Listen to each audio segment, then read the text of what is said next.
د افغانستان ملي لوبډلې تکړه آلراونډر محمد نبی د پاکستان شاهد افریدي د هند ویرات کوهلی د ویسټ انډیز کریس ګیل او د استرالیا د شین واټسن ریکارډونه مات کړل او ټول شاته پرېښودل. ګرانو لیدونکو السلام علیکم، وخت مو بخیر، ستړي مشئ. د افغانستان ملي لوبډلې مخکې آلراونډر محمد نبی په نړیوالو شلوریزو لوبو کې یو بل ریکارډ په خپل نوم او د پاکستان کرکټ ملي لوبډلې آلراونډر شاهد افریدي ریکارډ یې مات کړ.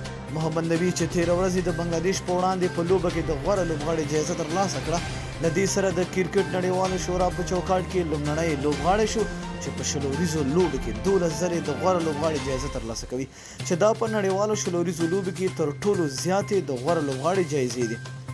محمد نبی چې تازه یې دغه ریکارډ په خپل نوم کړ، د پاکستان شاهد افریدي، د هند ویرات کوهلی، د ویسټ انډیز کریس ګیل او د استرالیا شین واټسن شاته پرېښودل.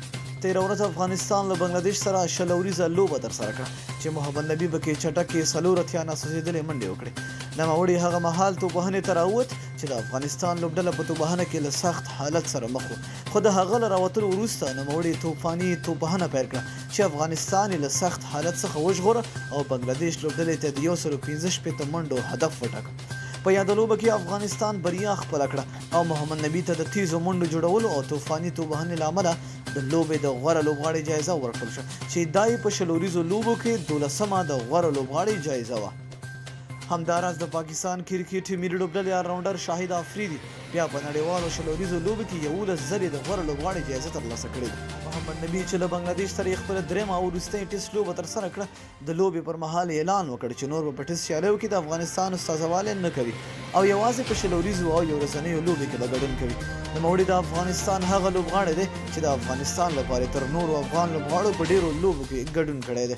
نو مینه او مننه دوستانو چې ویډیو مو سره تر پایه ولیدله، که ویډیو مو خوښ شوي وي در سره لایک یې کړئ او د خپلو دوستانو سره یې هم شیر کړئ. تر بلې ویډیو د الله په امان.